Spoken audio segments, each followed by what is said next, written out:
My dear friends. तो आज मैं देखो क्योंकि कल भी मैं गई थी वैद जी के पास, तो मेरे रास्ते में गाड़ी ख़राब हो गई थी। आज भी मैं गाड़ी में ही हूँ, वैद जी को दिखा के आई हूँ, तो रास्ते में ही मेरे को ये शूट करनी पड़ रही है वीडियो।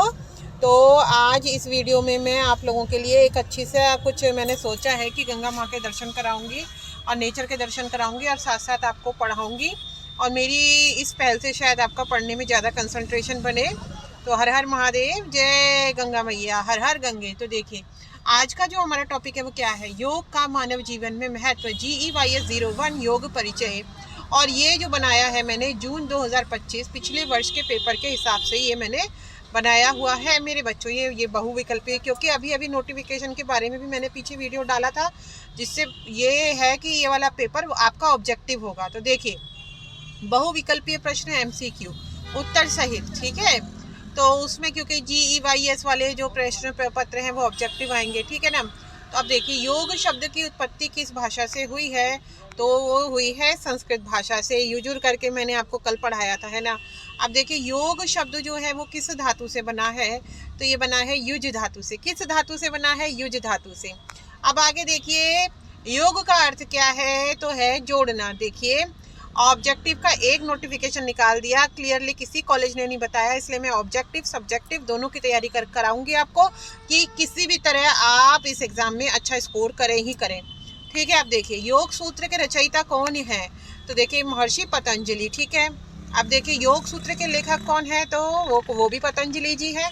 तो अगर आप लोगों को मेरी ये पहल अच्छी लगती है दोस्तों, मैं बहुत मेहनत के साथ आती हूँ आपके पास में, तो ज़रूर लाइक करें, शेयर करें इस वीडियो को, ज़्यादा से ज़्यादा सब्सक्राइब करें, ठीक है। अब देखिए योग के कितने अंग बताए गए हैं, तो कितने बताए गए हैं, ये बताए गए हैं 8 यानी 8, ठीक है। अब देखिए अष्टांग योग में पहला अंग कौन सा है, तो यम है। पहला क्या है? यम।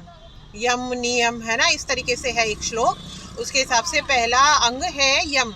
अब देखिए प्राणायाम का संबंध किससे है, तो श्वास से है। ये तो रामदेव जी ने घर घर में प्रचलित कर दिया है।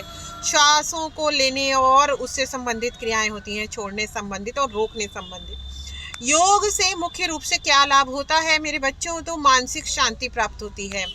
क्या होती है? हमें मानसिक शांति प्राप्त होती है। अब देखिए अंतर्राष्ट्रीय योग दिवस कब मनाया जाता है, ये तो बच्चे को पता है, 21 जून। अंतर्राष्ट्रीय योग दिवस की शुरुआत कब हुई थी? मोदी जी की गवर्नमेंट आने से 1 साल पहले, या शायद आ गई थी, आप कमेंट करना, 2015 में आ गई थी, हाँ कमेंट करना, मुझे याद नहीं आ रहा है। आ गई थी। तो 2015 में आ गई थी, याद आया। तो 2015 से अंतर्राष्ट्रीय योग दिवस की शुरुआत हुई थी, ठीक है। योग से कौन सा रोग नियंत्रित किया जा सकता है, तो देखिए ये जो लिखे हुए हैं सभी लोग, ठीक है। और ज़्यादातर 99% क्वेश्चंस में जहां उपयुक्त सभी ऑप्शन होता है, वहां अगर आप लोगों को नहीं भी आता तो उपयुक्त सभी लगाएंगे तो 99% प्रोबेबिलिटी है, प्रायिकता है कि आपका आंसर सही होगा। तो कौन कौन से रोग दिए हुए हैं यहाँ? मधुमेह, तनाव, उच्च रक्तचाप, ठीक है। तो उपयुक्त सभी ऑप्शन सही है। योग का मेन एम क्या है, योग का मुख्य उद्देश्य क्या है, तो क्या है मेरे बच्चों? आत्मा और परमात्मा का मिलन, ठीक है। और अब उसके आगे आप देखिए ध्यान यानी मेडिटेशन योग का कौन सा अंग है, तो 7वां। मेडिटेशन योग का कौन सा अंग है? 7th, ठीक है। अब देखिए समाधि योग का कौन सा अंग है मेरे बच्चों, तो ये है 8th। समाधि कौन सा अंग है योग का? 8th। आगे देखिए योग शरीर के किस पक्ष को संतुलित करता है, तो देखिए ये तीनों ही पक्षों को संतुलित करता है, शारीरिक, मानसिक एवं आध्यात्मिक, तीनों को, ठीक है। अब देखिए हठ योग का संबंध किससे है, तो हठ योग का संबंध है बलपूर्वक अभ्यास, यानी कि फोर्सली जो हम प्रैक्टिस करते हैं। अब आप देखिए योग से क्या विकसित होता है, तो क्या होता है? आत्म नियंत्रण यानी सेल्फ कंट्रोल। योग से क्या विकसित होता है? Self control. योग का संबंध किस दर्शन से है, तो ये है योग दर्शन से। किससे है? योग दर्शन से। अब देखिए योग मनुष्य को क्या सिखाता है, तो अनुशासन सिखाता है मेरे बच्चों। आगे देखिए योगाभ्यास का सर्वोत्तम समय कौन सा है, तो सुबह का है। योग से स्मरण शक्ति पर क्या प्रभाव पड़ता है, तो बढ़ जाती है स्मरण शक्ति। योग चित्त वृत्ति निरोध किस ग्रंथ में है, ये है योग सूत्र में। मतलब आप चित्त की वृत्तियां जो होती है, चंचल होता है हमारा मन, उन पर भी कंट्रोल कर सकते हैं।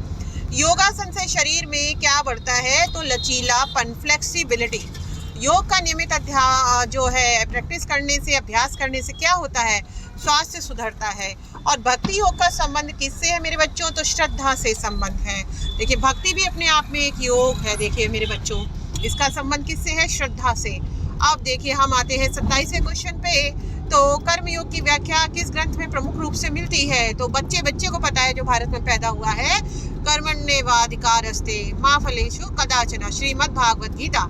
योग से व्यक्ति में कौन सा गुण विकसित होता है? तो धैर्य। जिन बच्चों में पेशेंस की कमी है तो वो जरूर इसका अभ्यास करें। योग का अंतिम लक्ष्य क्या है मेरे बच्चों? तो मोक्ष। ठीक है, मोक्ष या कैवल्य, कुछ भी आप लोग कह सकते हैं। तो योग जीवन में क्या स्थापित करता है मेरे प्यारे बच्चों? तो वो करता है संतुलन।